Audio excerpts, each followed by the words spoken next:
Welcome back to my channel, my friends. I'm your host, Joy Wu. The following is a conversation with Dr. Dennis Yue. I do realize I looked pretty tense throughout this episode. That was because it's on my first attempt at making a podcast. I was kinda anxious. Nonetheless, I hope you enjoyed this special episode as much as I did while I was recording it. And don't forget to like, comment, and subscribe to my channel so that you can become a guest of the Wu Mansion. And now is my conversation with Dr. Dennis Yue. I hope you enjoy it. This will be my first podcast episode where I will discuss a Chinese animation series with a guest. Today, my guest is Dr. Dennis Yue.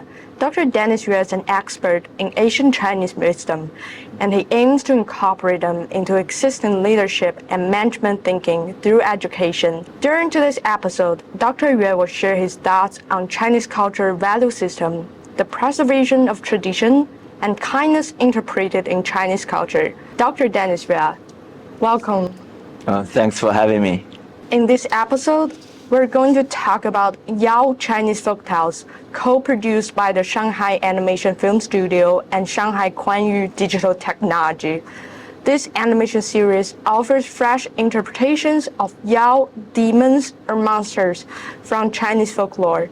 It includes 8 stories in total, with a variety of art styles and techniques, including Chinese ink wash painting, paper cut art, stop motion, 2D animation, and computer-generated imagery. We're going to start with the first episode, Nobody, which tells the story of ordinary little monsters in Journey to the West. So Journey to the West is one of the greatest classic Chinese novels that has become the most popular literary work in East Asia. This episode is like a spin-off of it. What's special about this episode is that it tells the story from a perspective of a bottom-level wild-boar monster living in a wave mountain. The king of the monsters here craved the flesh of the town monk. And when he heard that town monk and his disciples would pass by in a few days, he asked his men to prepare weapons, cooking tools, and ingredients. Originally, the king wanted the meat of the town monk to be stewed in a pot, but he changed his mind last minute to roast, which needed a collection of 2,000 kilograms of wood. While all the monsters were busy with those impossible tasks, the wild boar protagonist started to wonder what the life outside of the mountain would be like. In the end, he informed the town monk and his disciples about the traps, but he was knocked unconscious by a stick. It turns out that was just a blindfold of Sun Wukong.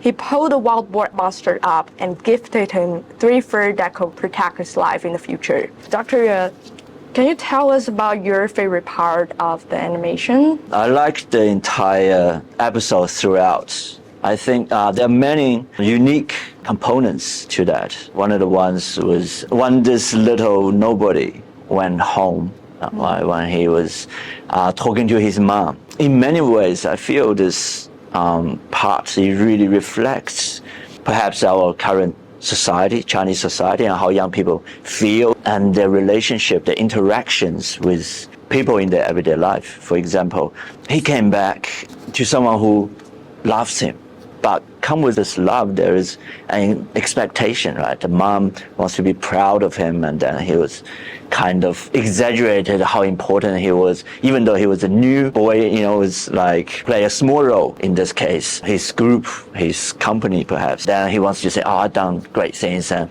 my boss really, giving me great responsibility. It's like I'm heading up, in the world, and he says this then in ways that, he wants his mom to be proud of him. And I think this is something that lots of young people share, I think, especially in today's Chinese society. And then at the same time, the mom, out of love and the expectations, the mom also shows she's very happy, and then how she understands progress. Having a better life is, stick with your company, stick with your group, and then have a stable job. Don't think, weird things that are out of control, or things that are out of ordinary, but follow the order follows stability, and step by step you'll get somewhere. And that was the mom's idea of how a young person could head to success, and that was out of love. But at the same time, in this scene, pretty much the young boy always had some doubts, always had some thoughts of, I am different. I'm not just a follower of order. While following order every day, just like everyone else, but behind that, there's a thought of maybe there's something else I could do. Maybe there's more to the world than what I've told. But then that is kind of hidden, and hidden within the norm, within even the love from the mother, from the expectations from the parents, the company, and all that kind of stuff. So I think that in many ways it reflects young people's situation in today's China, especially. I actually want to go back. We can rewatch this part of the animation. Here he's going back to the cave where his mom lives with his other siblings.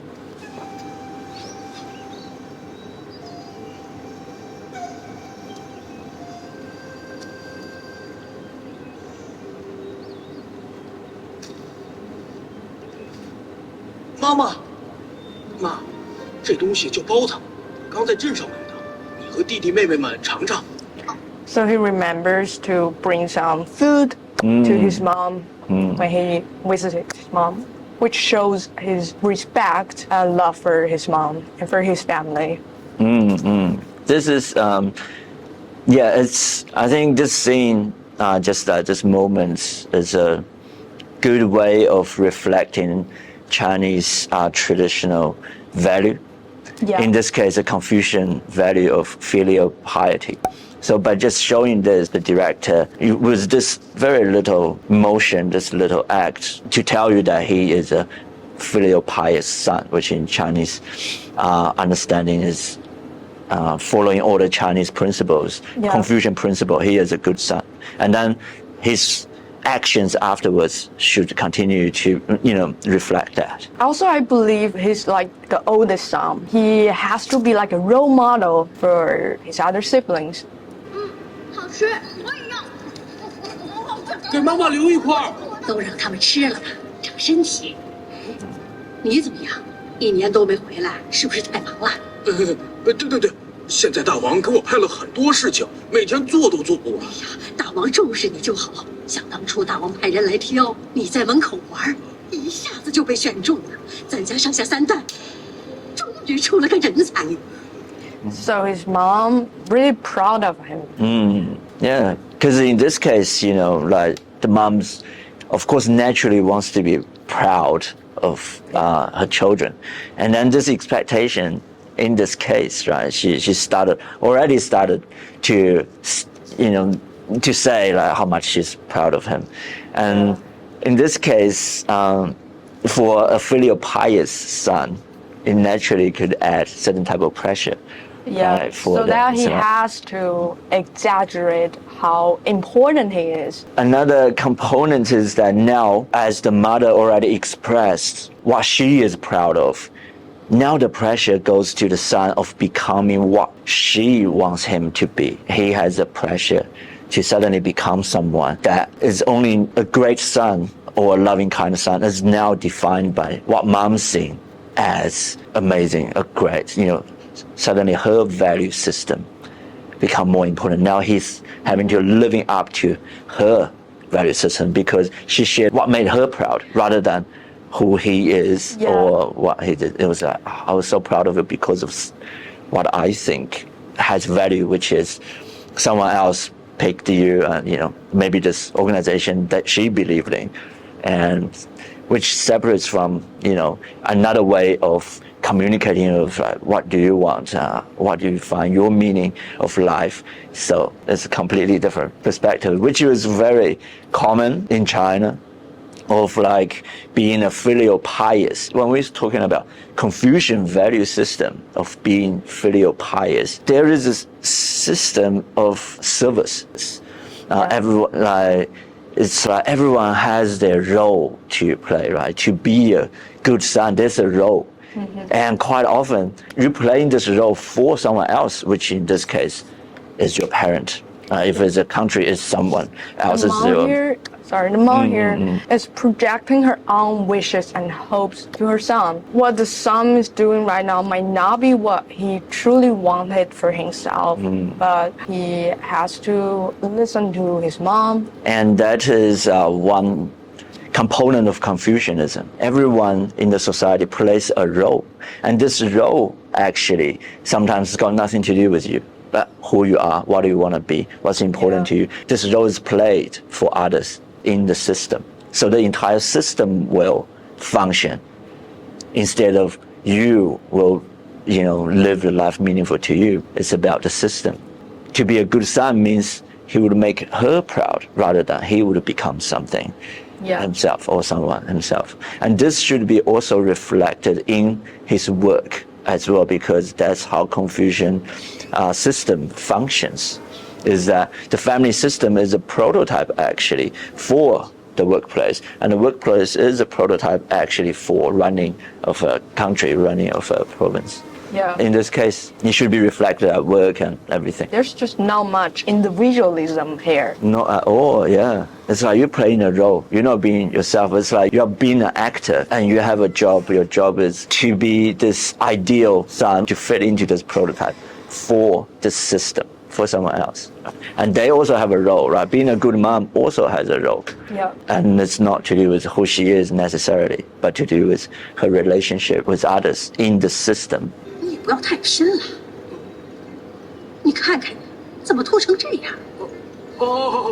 I actually find this quite funny because there's a joke here, like on the internet. When you work too hard, you might become bald. Yes. Yeah, like when you stay up all the time, whole all-nighters, you're gonna get bald. Yeah, I've heard that. And stress, overwork. So in this case, you feel the mom is considering to say, there's a thing about Chinese culture, I guess, to be like a loving mom.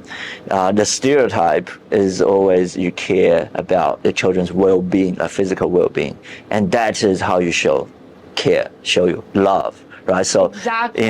in this case, you could see like at the beginning, when the kid gave food and the mom said, the other kids could just take it. That's fine. Sacrifice is a virtue for being a mom, and it's expected. Good mom is like to sacrifice yourself for the well-being of others, or for the kids. And also, it's about caring about every kid well-being. There's a stereotype about mom. But at the same time, you could see in this case, the mom cares so much about the well-being. So I hope, you're healthy, and that's the most important thing. I will sacrifice myself for you for that. The system does not care about if you are happy as an individual, right? Who you want to be as an individual. This Confucian system is about being the system. A good mom is someone who cares about the physical health. And the other side of how you feel is just not part of this system. Yeah, I really feel like in China, parents don't usually ask how you feel. What do you want? What's important to you? Instead, you tend to hear a lot of who you should be and where you should be, how you get to somewhere we want you to get to, who you should become rather than who you want to be. 最近熬夜，熬掉的厉害。你得学会照顾自己，别太累了。你看看，我猜就是空的，就是不爱喝水。你小时候爱咳嗽，妈妈才给你带着这个葫芦，就是想让你多喝水，别上火。你就是不听。唉，你这一个人在外面，也没人照顾。我想离开浪浪山。This actually shows that his mom cares about him. I think the water bottle is an important motive throughout the story. So at the beginning of the story, we also see this water bottle. He carries this water bottle with him everywhere, which could be a reminder of his family. 我在想，跟着大王是挺好，可是这一辈子待在浪浪山也是无趣，是不是该出去闯闯？哎呀，别瞎想，能有个干得不错了。得跟着大王好好干，争取早日修炼成精，这才是正事儿。That's very important because now he's thinking about what it would be like if he lived outside of this mountain. But instead of supporting her son, the mom kind of just be like, okay, you shouldn't think about this kind of thing. It's not important. It's important for you to stay here to, climb that corporate ladder, kind of to get promoted to a more important role in this structure. One thing I felt is very common after I came to China, after I come to teach, after over 20 years in New Zealand, and I came back, one narrative that I hear the most is being realistic and being stable. Like stability, it seems to be such a huge deal for Chinese parents. It's all about being stable. It's related with this cultural thought about harmony, stability. Well, in the West, in different countries, especially in the US, it's very different. They want you to be unique and they want you to imagine things, like be creative in ways that nobody else could think of. And in this Confucian system, it seems, like in this traditional way of thinking in Chinese, while you care about harmony and stability so much, this is also because the culture is very collective. The thing about being collective is that you generally care about how you influence your environment. You influence people around you. So you care about people around you a lot more, and you don't want to be someone who disturbs. In this case, when he was stand out. You just don't want to be like the unique individual in a society where everyone else is just normal, and you just don't want to be too special. Yeah, because in this system of harmony or stability, anything unique, different, can be seen as disruptive. Everything else is in order. You just don't want to be like a chaos, like a disruption. That has been the case historically throughout the Chinese history, Chinese civilization. Lots of Western philosophers, when they study Chinese history, they found something that is so different from the West, is that even when you have emperors that are really bad, right, you will have all of the ministers, so many of them, they try to help. They try to keep this emperor rather than going against this emperor. So of course, the part of it is a Confucian system of loyalty and piety. But this reflects a Chinese thinking that the West did not have, is that even some stability is always better than chaos. Even if it's a really bad emperor, it's better to have an emperor than not having an emperor. It's better to have a system, a structure, than not having one. So that seemed to be the preference of the general, Chinese culture under Confucian that the West did not share. That was a very obvious difference to the Western scholars when they learned Chinese history. They would always help even the worst emperor. There were so many people who would die, to advise the emperor instead of going against them. So, Yeah. It's definitely very interesting. In this case, this new idea from this little pig represents, I don't want to be a part of everyone. I want to be unique. I want to be an individual. And suddenly, you want to be outside of this system. Damn, you're going to be excluded by people. And this harmonizes the community, which is not encouraged. Usually means being abandonment, by the group. Usually your elders, people who love you, like your parents, most of them would not recommend their kids to be like that, based on a Confucian value system. Even if he wanted to just be himself, he will feel like he's an outsider to his society. Absolutely. I also really like this specific scene where there's like some birds flying by. It's actually a contrast made between the birds and the pig, because the birds here are just like flying around, they're having their moments, they're really like free. But it seems that the pig here is really confined to this situation. Like he can't go out of this mountain, he can't just leave.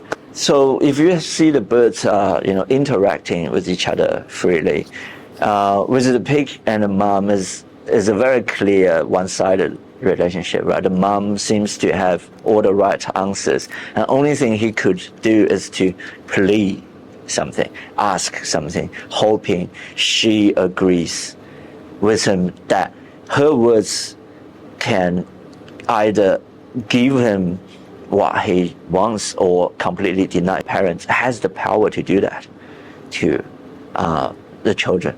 It's just like the authority figure here. Absolutely, yeah. The son just cannot make any decision by himself. He has to ask his mom for advice, for suggestion. Under this Confucian system, as he has established himself as a pious son, and the relationship is one-sided, absolutely one-sided. Yeah. And that was how the Chinese civilization was run under the Confucian system. You practice that in the family. It's a very different system. That's a really interesting point. Now I want to talk about the workplace culture kind of implied in this story. I think this story actually shows the worst aspect of the workplace in today's society.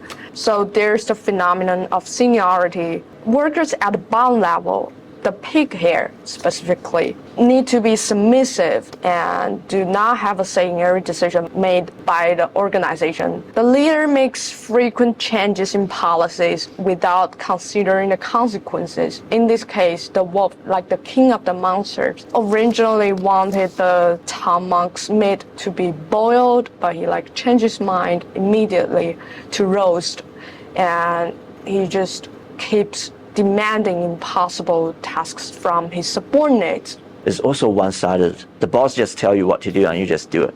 Yeah. In this case, same as the mom just tell you what to do and you do it, rather than, now what is common and popular in the Western organizational practice is that we create something together through discussions, debates, and form a decision together. Well, my expertise in management, in leadership, came from a Western background. So when I looking at this organizational practice, it is very common in China. I also practice Taoism, ancient Taoist thinking is that any problems, it happens on an everyday basis. But if you don't deal with it, it's gonna, eventually it's gonna become a big thing. But then it seems like with this system, the management only gives command. They do not ask, for your input. They do not often need to discuss things with you. But the thing is, quite often, their thoughts are limited. Of course, you're one person, right? Any individual, your thoughts are limited. Yeah. But then people are there, for you to consult, to contribute to you. Quite often, there are problems in their thoughts, and they didn't think of. And at the same time, they discourage people to contribute to them, which is a potential for, far better organizational practices. And so in this case, it makes you feel that you are their property, or like a department is just one person's property, rather than it is a group of people actually going somewhere together. Yeah, working together as a team. Doesn't make you feel that's the case at all. But that is actually what the Confucian value system means to create in many cases, from the family case, is that your job is to support the people on higher hierarchy. That's all of what you should do, is to support that person, help that person better at doing their job, even when that person does not ask you or even feel the need to learn or grow at all, but still your job. And that's how in ancient courts there are people, Confucian ministers, they die just to teach a lesson to the king, and sometimes the king didn't even learn it, even after they killed themselves. So that's really sad. It is. To me, it's a very poor organizational practice. I have, in the West, I've been developing leadership for organizations. Everything I did was opposite to this type of way of doing things. But after I came back, it was actually, I found out it's normal for most companies. I ask, people who work in different companies, man, do your boss do that? They just make a decision last minute, and then they change, and there's so much impact to everyone, and they say, oh, that's normal, quite normal practice in here. The most important thing for, I think, a progressive, healthy organization is that You have to understand everyone is limited, and you have to know that you are a community that actually going somewhere together. Yeah. If you just use people as tool, well, it's not my understanding of a long-lasting, sustainable business. Yeah, this especially reminds me of when the pig was making the weapon for the king. He wanted to apply a feather at the end of the arrow to make it more efficient as a weapon. But then his supervisor simply said, "You are telling me, you're teaching me how to do things?" That's his supervisor's sole response. He doesn't need any changes. He doesn't need any suggestions from his subordinate. That is a very problematic type of thinking. This is more like how military used to work. You just do what you're told, and they're not interested in your creativity, or your job is doing what you're told, and they don't have, well, a higher hierarchy has no interest in learning from lower. You don't need to do anything different. You just have to follow by the rules. Absolutely. That's basically what It works. It makes superiority absolute. In this type of sense of superiority, it seems to be absolute. You are absolutely superior in every way, and someone under you are absolutely inferior in every single way. But it seems to be a norm in this system. Now let's move on to another theme throughout the story. The pig character was born a monster, and he's supposed to be a villain just like other monsters, right? But he chooses to help Tom Monk and his disciples, which shows the kindness in him. This suggests that we have a choice to do good and be kind to other people, even if we came from a poor family and have been under bad influences. It's so easy to put people into boxes, by background, by gender, by race, and all that kind of stuff. But what's more important at the times, I feel like what we could focus more on is not where you are right now or who you have been in the past, but who you can be in the future. Exactly. And what do you want to be, who you want to become. Because at every moment we have a choice. We are free. At that moment, we can choose our next moment. The minute we decide to not act the same, the next minute we are different. Because how people judge us is from what we did in the past, and they decide because we did that in the past, we'll continue to do that in the future. They have a label on us. Absolutely. But at every moment, right, we could choose who we want to be in the next moment. That's a really powerful message for the audience, that we have a choice. Like, as individuals, we have a choice to grow, to become a better person, to help other people, to be kind. Absolutely. It's always our choice. And no matter what happened to us in the past, we always have a choice we can make. Like, we can always be something or someone. It's never too late. We're not slaves to our past. If we decided we don't want to be a slave to our past, and if we decided that we insist that we want to be someone, then it's possible. We can definitely leave it behind. Absolutely. And try to become a better version of ourselves. Yes, and the better version of ourselves starts with a decision, right? Decision is what matters first, not any circumstance. About that, I agree. It's always about how we perceive ourselves as an individual. The change always starts with the changing identities. If we believe that we are good, if we believe that we are kind, we are bound to do good stuff to other people. If we decided that's who we're going to be. Some things that became like small obstacles, perhaps, which is okay, if that's what we're going to be. Of course, we go through obstacles. But if we don't want to be that, these little obstacles, we would interpret them like, that's why I am not somebody. And when your decision changes, your reality also changes. The same thing, the same situation, they mean different things. Obstacles in life, to someone who has already been hurt so much, have given up on life, and then you see one more obstacle, the person is like, oh, man, life is bad, and I know that. I already know, and I expect this to happen to me. So of course, what else would happen to me? And then, but if someone who always, is positive and seeing life as full of opportunities that you could achieve your dreams, an obstacle comes, it's just like, oh, hey, this is just one obstacle on the way of a pretty amazing life, and I just keep living my life. The obstacle's gonna come, but life is life. Life is great. The same thing. Like when we decide what life is and the meaning of everything that comes, it will be related to how we feel. What we decide comes first. Yeah, always. That's beautifully put. Thank you. Thank you for your thoughts. You're welcome. And now let's move on to another episode. Can you read the synopsis for us for Yes, the second episode, The Kidnapping? Yeah, sure. The Kidnapping. An old man lives alone in an old neighborhood in Beijing. His son and daughter-in-law ask him to move into their newly bought modern-style house. But he's reluctant to leave his old home.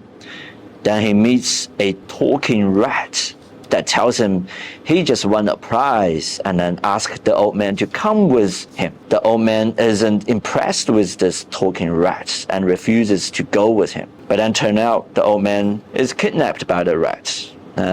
He's brought to a 四合院 where he meets other magical creatures. It turns out that he's helped these magical creatures in the past. For instance, he put up a don't touch sign on a stone lion spoor to keep it from getting damaged. In return, they've invited him to this party and treated him with some snacks. Afterwards, he's moved into his son's new house, but then he still comes back to his old house. He comes back 8 times already this month, and it's revealed that those magical creatures now live with the old man in his old home. He comes back just to hang out with them. That's the story. That's the plot of The Kidnapping. What's your thoughts on this episode? This episode reminds me of some typical Beijing life, and there's some people who love the old ways, the traditions, and in a way creates a contrast with the rapid modernization of China today, where the value system of people become more and more Western, modern, luxury, while he seems to be kind of disinterested in all these new things, fancy things, but more clinging to the traditional, the past, and the old things. And then he spent time and attention and effort to care for these things while others just let gathering dust. I felt that's quite interesting, and it shows this contrast of how people deal with change, right? Especially this rapid change with culture. I feel like there's a lot of history and cultures of Beijing in this episode. We got to see like the traditional Beijing food at the beginning of the episode. And there's some activities that only Beijingese do in their city, which is pretty fun to watch as a Chinese. It's very authentic culture of the city, right? It's very specific to Beijing. Exactly, it's really authentic. There's the Beijing Hutong and 四合院. For anyone who doesn't know what a hutong is a narrow lanes between 四合院, and 四合院is a courtyard surrounded by buildings on all 4 sides, which is a historical type of residence that was commonly found in Beijing, China. Most of them disappeared, right? As Beijing keeps on developing and creating new buildings, right? Yeah, They have to reconstruct parts of the old neighborhood. But before, it was a very, very common phenomenon, type of housing style, right, in Beijing. Started disappearing. This kind of, in a way, reflects the change of culture as new Western buildings, tall buildings going up, and then the old starts to disappear. It kind of represents the thoughts and the mentality of a civilization, of a culture, right? It's changing from the old ways become less and less valued. The new, like the Westernized, become more and more of a mainstream. I want to go over this part of the episode together with you. Yeah, sure. So this is the part where he's kidnapped by the rat to the 四合院. 又输了吧？哼，拿来吧你！行了行了，快让我们进去吧。Some really beautiful ornaments here that come from the traditional Chinese architectural ornaments. Absolutely. This scene I thought was quite interesting is because, when he first went in there, right, it was all dark and gloomy. It was all like abandoned, more like, haunted. Yeah, I Because- thought that too, like a haunted mansion. That probably was a representation of what the old culture, old tradition is like to many people situated in the modern digital world. The old is like abandoned and worthless. And then as he gets into that, he sees the beauty of these things. And then Yeah, colors start to come up because they have beauty, but only he could see that. While it was abandoned by everyone else, which if it is everyone else, they probably did look exactly like that. Haunted, abandoned place was not like the outside world. People don't want to go there, but it actually yeah. is colorful, it's beautiful, and he had the eyes to see them.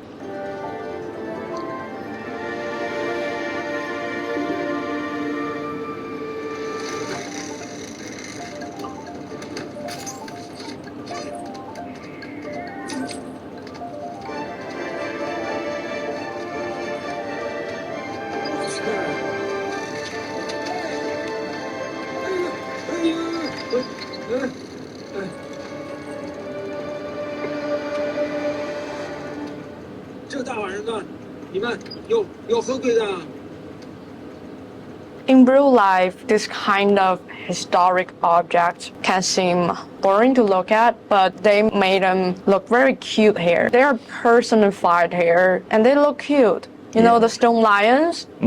Oh my God, they're so cute. And the Yeah. way they talk, they're just so adorable. But in real life, people might think like the stone lions on the street are not that important. Because it became something people take for granted, just Yeah, going exactly. Take past. for granted. And most people don't know why they're there, they don't know what it means, and they're not interested in learning about them. It's just something walking past. The personality of anything, whether they're cute or not, they wouldn't find out. They're just taken for granted, like invisible, have no voice. Instead of in here, right, then they will have their voices. So the audience actually get to see this story from the perspective of this historical object. So we get to know their story. We Yeah. can like see it from their point of view. Because when they were made, when they were created throughout Chinese history, they were very important, right? They were symbols. They represent so many things. Yeah. They had so much meaning to them. And they are not just a random gray, stone just sitting there. They represent so many things. People use them for luck or, glory, or they have their hopes on them. Like they were like symbols or representations of things that give people hopes and thoughts, dreams and a lot of things. All of those meanings perhaps, lost as we modernize in today's world. Perhaps they just became the gray stones. You go past, even dust goes on them and nobody cares. And even I break them and nobody cares because they just became lifeless. And the stone lion here actually called the old man Xiaoyang, which basically means the old lion is way older than the old man. He's maybe been on the street for a long time. I think early in the video, the old man was saying to be careful. These are like really old stuff. These are hundreds of year old relics. 虽然你不大友善，却是个善良的老头。 I find this scene really touching. It's really moving. Basically, they're saying he doesn't really look that friendly, but he's definitely a kindly old man, which I find is quite interesting. So in this story, old man doesn't seem that friendly to other people, and you just said he looks kind of disinterested, but he's a very warm-hearted person deep down. Today, so many people can seem very friendly and seem smile a lot. People do that for lots of purposes. We can be a kind person and you might not be a kind person, but then your smile, your friendliness does not necessarily translate into you're someone who cares. Might not translate into how you act, how you behave. So in this case, quite lots of people, you're smiling, you're being friendly to someone, but you might not care about them at all. Or maybe you're just like wear a mask. You pretend to be this all nice and friendly person. because it's more socially acceptable, Yeah. sometimes give you an edge or other advantage or helping you in life. Of course, it's so understandable. But care is a completely different concept. Is that care comes from the heart. When you really cares about something, in this case, he really cares about something. That does not need to be reflected in words. Right? That is reflected in the care, the details that he cares about, and the consistency. More important, if you really care about something, you are there every day. You could only do a little bit of something, but you see every detail every day for years. You are there because that's when you really care. It's not got nothing to do with your smile, got nothing to do with your words. It's that you notice that it's there, and it makes difference to you, and you're there every day. That is real care and real kindness in this case, because it comes from the heart, the consistency. I feel like it's kind of superficial to say someone is kind just by the smile on their face. We should actually assess a person based on their action, based on the consistent effort they made, instead of just like the look, the appearance of that person. Especially in today's world, with social media and everything, we tend to judge people like really fast. Right? We tend to have an impression. We tend to make assumptions about people, even though we don't know them. Like we don't share every bit of our life on social media, obviously. We just see like a picture of someone and we instantly make some assumptions about them, which I find is kind of toxic, to be honest, to make such a judgment on a person just based on the kind of lifestyle, the kind of pictures they put out there on social media. And quite often, when people on social media, they select what pictures to put on. And usually is positive, is good, Exactly. Quite often the intention behind that is to influence how other people perceive them. In this case, when someone like him really care about something, when you really care about something, it's not about how you are seen. It's about making difference to that thing. He doesn't need to put up a persona to persuade other people that he's kind. He's just simply being himself by making effort to make a change. In this case, he does not need to tell people that how much he cares about these things. He doesn't even promote how these things are important. He cares about them. So he's an amazing person. He just cares. Yeah, it's show, don't tell. Yeah, and he doesn't even need to be liked by other people. He just does what he does. He cares, which is the most real thing. It's really genuine, which I think is kind of lacking in today's society. We need more of this kind of genuine people in our society. That is most real than anything. Authentic, real and authentic. And lots of kindness, when we see and appears, none of them is as genuine as this. The real kindness comes from the heart. We try to create a community or a society with many regulations of how you should behave. All of that, it can make a society look very kind, very loving. People are very polite. But when you follow a rule, when you follow a regulation, then none of that makes you kind, because you're not doing any of them because of who you are. Yeah. You're doing them for different reasons. So like Aristotle, I remember, he says, what is virtue? Is an action you do? Eventually he said, no, from someone who is filled with love, anything you do is virtue. From someone who doesn't have love, nothing you do is virtuous. Right? This is also what Taoism talks about as well. The real kindness is when you do something for its own purpose, just because you care. You don't need anything in return. You're just simply doing it because it feels right to you. That is the most real, authentic kindness. Yeah. And that's what we need in today's society. Not because of how other people will judge you or how other people would admire you, but just because that's what you want to do. That's what you care about. Yeah, the man stays true to himself. While other people are now living in a very fast-paced society, the old man stays in his own lane. He's like living a very slow-paced lifestyle compared to other people. Maybe he represents the old way that's not, in a way, contaminated by the new way of doing things. Perhaps in this case, it represents the heart. It's very pure-hearted. I feel like quite often, especially today's world, it's like we act, we function, in different ways to create an illusion of a better human society, a better world, to lie to each other, to hey, see everyone act nicely. But then who we are inside has not changed, or could even be less than before, right? More empty, maybe less and less come from the heart. Less and less we show the heart to people, and we're scared to act on it. And we're more interested in creating this image for others by certain display of we are kind, we're loving. None of them is real, is authentic. And authentic is the thing that really matters at the end. At the end of the day, being authentic matters the most. We have to be ourselves so that we are able to help other people. And it's kind of funny because in the earlier part of the video, the old man actually makes fun of his son because he thinks his son always eats takeout food in his new giant mansion, whereas he likes to make the typical zhajiang noodle. He likes to make it at home. He sticks to the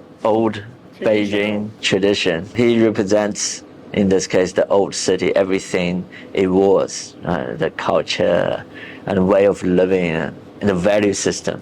While his kid represents the more modern ways of thinking and being, and as value come from that as well. His home is also cluttered with all this old stuff, old collections he has. And he says in this episode that it's really difficult for him to clean the room, to throw old stuff away because they're all valuable things to him. They all have values. They all have great memories associated with them, which he finds is really difficult to throw away. Would you think this could be an implication that it's really hard for him to give away the traditions? The clutters at his home actually represent the traditional Chinese culture.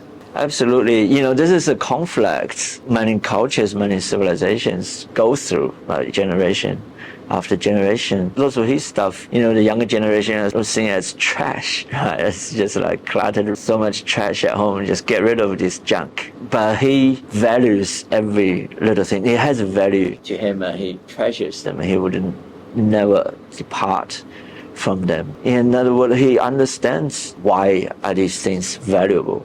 But maybe he could not care less about the development, the new value system, maybe just as the younger generation could not understand him. But both have value, and he has a sense of who he is that is very, very strong, and that is defined by all of these things he loves, he cares about. And it shows that it's absolutely valuable. The younger generation is also correct, but how do we put them together as the time, as the world changes, as our lives change, our cultures, civilization changes? Can we, find the harmony between them, or do we hold more perspective now? Or is it just one perspective should replace the old perspective? Is it either or kind of thing? Yeah. Or is it something that could actually bring people together, better contribute to each other? I think that's a question. So it's about the preservation of traditions. Yeah. Why do you think it's important to preserve our culture and keep traditions alive? Sometimes you might say, hey, there's always arguments on should we keep traditions? What is tradition? Is clearly old, right? It's something old, and when you say it's a tradition, it's usually a habit, a culture's habitual ways of doing things. It could include rituals we do, how we conduct everyday life, even from greetings into a deeper cultural value system. But it is, when it's a tradition, it's repeated, it's carried on generations after generation of what we feel is right and what we feel even is important. So there are many of them in China, in lots of cultures. But some would say, hey, some traditions are not good. We should change. Of course, everything, every time there's something new comes, a piece of the past, get taken away. But then there are some traditions we do want to keep. because when we know or when we found that it has value. It has value to our lives. It has value to humanity. So in this case, if we see what is new, all of these new things that come from westernization, modernization, they come from a Western type of thinking. They are manifestation of a Western type of thinking. For example, what do we have now we did not have before? Let's say materials, right? Technology, tools. But what was missing in this case, perhaps a sense of who we are, our ancestry. If you see the Chinese civilization has been continued for like 5,000 years, and the existence itself should represent value. For a civilization to exist for that period of time, it cannot be an accident. It is not an accident, right? There are so many great civilizations have existed. Yeah. They all had great leaders, but then none of them could continue for 5,000 years. What allowed this civilization to continue? And even when it fall apart, it always come back together. A big part of it is a sense of who we are and how we do things, a tradition that continues. So then, that has a value, not just to Chinese people, but to humanity itself, just as it seems like modernization has a certain type of value that everyone adopts. And similarly, certain part of the old culture, old traditions, I would feel, would also have value for humanity, for the world. And these parts, We should keep. Yes, absolutely. It's definitely important for us to preserve our traditions. This fiction movie, The Last Samurai, with Tom Cruise, even though it was a fiction, it was a legitimate question, at that time in the movie that the Japanese asked, is that, while they were trying to westernize very rapidly, their identity started getting lost. And anyone that actually treasured, were really proud of their cultural identity, start to feel they become irrelevant. While there's something they do feel that's actually very valuable in who they are. So then they believe that has value. That's why they keep on practicing it. But then this group of people became, more and more irrelevant. Then it really leads to a question that eventually they had to ask themselves, who are we? Are we now Western? Is that all we are now? We are completely Western now. So in this case, we may use this to ask ourselves as, we are so much westernized in so many ways. But then who are we today? Who are we now? The So this identity is kind of lost. Absolutely. You made a really great point about the identity. There's always an identity associated with any tradition. Tradition is more defining as who we are, because tradition is quite often something we just practice. We don't even need to notice we are practicing it, and then we just do them. And those are the most defining things about us. Do they add to our lives? Do you think they have value, in today's world? For example, a big part of my work is to comparing ancient Greeks and ancient Chinese and how Western thought manifested. You would find every time there is a development, Western thinking quite often is when they see something as good, it's usually one-sided belief of something that's really, really good. But later on, the same commitment quite often become an issue they want to deal with. For example, industrialization. Now, there's so many scholars, narrative in the West against all of these pollutions and materialism, all of these things. But back in the day when it was industrialization, if you read all the literature, there was a pure positive. Everything is about we bringing something to humanity. We make the world a better place. And now you read about materialism. Most of the literature talking about how bad it is. The narrative is quite often one-sided. Same as capitalism. It was so popular in the West. It was almost one-sidedly promoted. How amazing it is. But now it's almost like one-sidedly against that. Neoliberalism is critiqued all throughout the entire academia, no matter which field you are in. So this one-sided tendency is very classic of Western movements, motions. But then with ancient Chinese, thought is always about considering the opposing sides, right? The yin and yang. Yeah, like the balance. Yes, the balance. And also we understand every crisis, there's potential opportunity. We also understand when at a time of peace, there are potential dangers. So in this case, the many studies actually found people in Asian cultures, they don't resist negative emotions, or negative emotions do not traumatize them as much. Generally speaking, in studies, there's a tendency for Western people to seek something that's pure pleasure. They're very strong against negative emotions. So you create many extremist people, for example, addictions. Yeah. So then when you have this yin-yang thinking, it's all about you discipline yourself. You understand life and you understand what is best for you when it comes to moderation, right? To moderate intakes, to understand, to nurture yourself is not to purely following one emotion or against another emotion, right? But to understand your emotions, understand their values, and as well as their potential weaknesses or problems in them. I find the Yin and Yang philosophy really powerful. It's about the balance between life. Yeah. It's about the contrast between order and chaos. Yin and Yang, actually, when I was studying the ancient Greeks in the very early days, before there was philosophy in ancient Greeks, they noticed the similar things with the Chinese. They are both, positive and negative in lots of situations. So in really old ancient Greek legends, mythologies, gods usually do positive things, but they also use deception, right? Using means that people think sometimes are evil or bad. So they also start to understand, they say, hey, they are both, are positive and negative in every situation. But eventually, there was this decision, I think, especially started in Plato and Aristotle time, is that you can't have both. So the world is separated into good versus evil. So you should either have one or the other. Well, the ancient Chinese, they saw the same situation.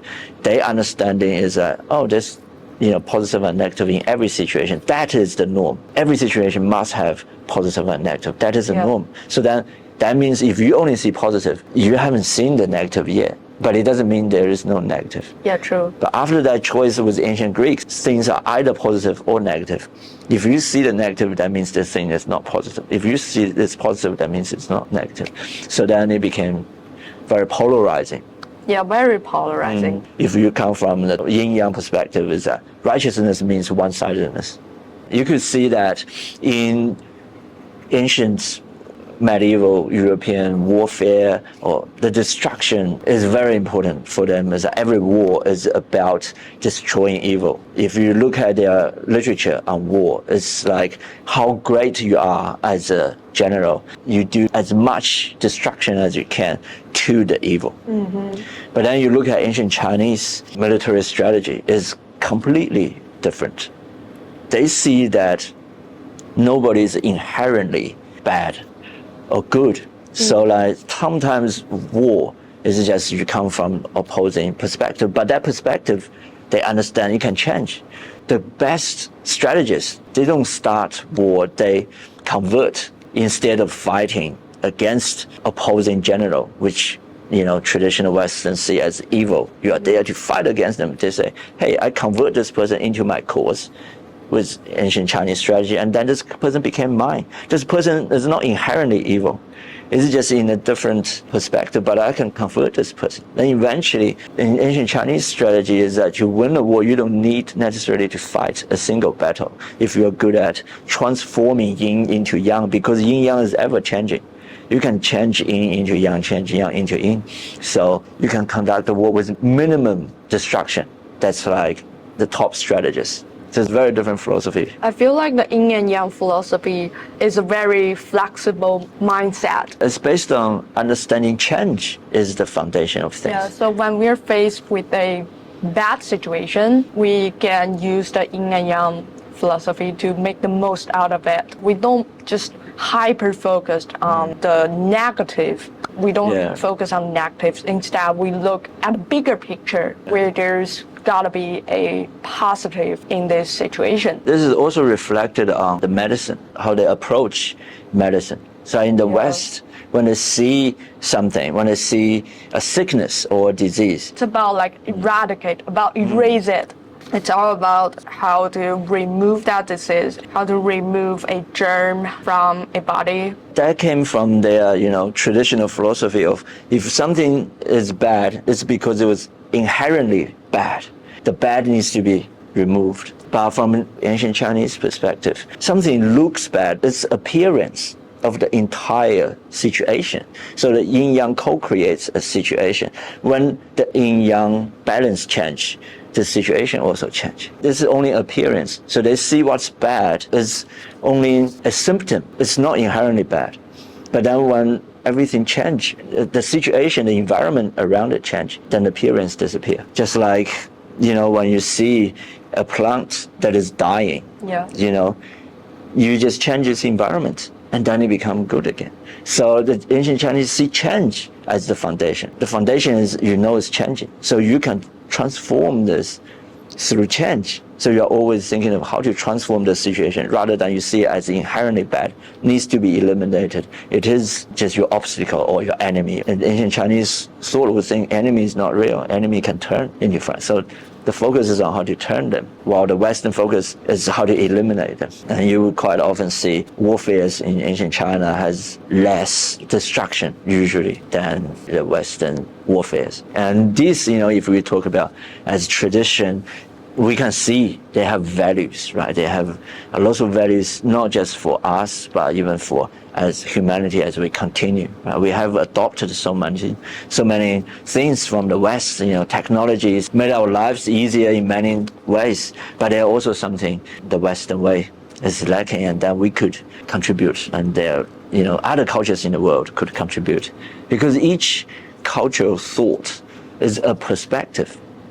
And that perspective makes something possible. And it also is not a holistic perspective. It also doesn't see something else. And that's why the world required a contribution of all different perspectives. So we could have a more holistic perspective. Exactly. To help the world become a better place together. For this video, I feel there's always someone who understands the value of a tradition, of something, that the dominant trend may have already gone, but the value is there, is present, and someone knows that, and we should preserve something. He might seem a little bit stubborn and conservative in front of other people, but he's doing what he thinks matters the most by preserving the traditions, even though he's the only person that has been doing the preservation. It's an authentic reaction of someone like that. It's because, the way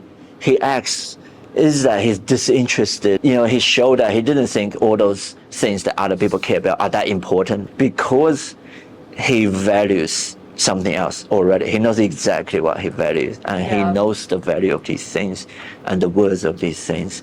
And then because of that, he put all his heart, all his care in these little things that others like. Who cares about those? So there's this whole contrast of value system. Only focuses on the things that matter to him the most. This brings me my last question for you. Do you think the traditional Chinese culture can coexist with the more modernized culture in today's China? Ancient Chinese wisdom, I would say, is very, very powerful.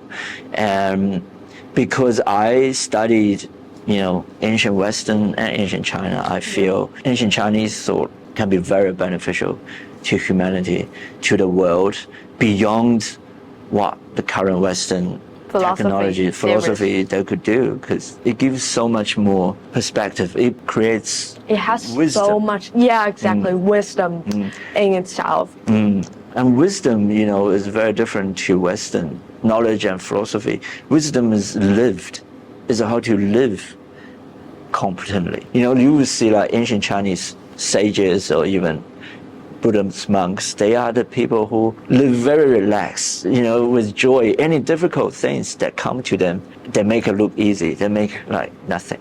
This is competency. It's like you have a skill at the beginning when you can't, for example, swim. When you can't swim, water is very scary. And then you can't handle life in this case. But then when you can swim becomes easy. So like wisdom is a competency in living. When you become master of living, difficult things become easy. But then the Western philosophy and knowledge doesn't do that. It doesn't give you wisdom. It gives you knowledge. It gives you material. It gives you technology. You are the ones who use it.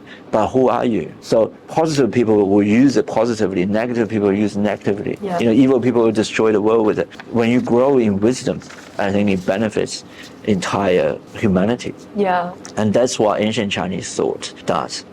I also grew up in the West. I spent over decades in the West. I really respect and value like the seed, the desire, the dreams of every individual. I think that is the most beautiful thing. The dreams, aspirations within you. Mm-hmm. And that, with Taoism, I feel it respects that. And it wants to nurture your growth because it's about being natural. Allow things to grow, to bloom in their own, to have their own flowers and not try to contain them to create certain type of structure or like confine them in any way. And I think Chinese wisdom is amazing. And I think it can do great things in the world as a guide spiritually to the development of our wisdom. Thank you for your input. You're welcome. Well, I'm very happy to be invited here. Thank you for inviting me. Thank you for being here. That's going to be the end of our podcast.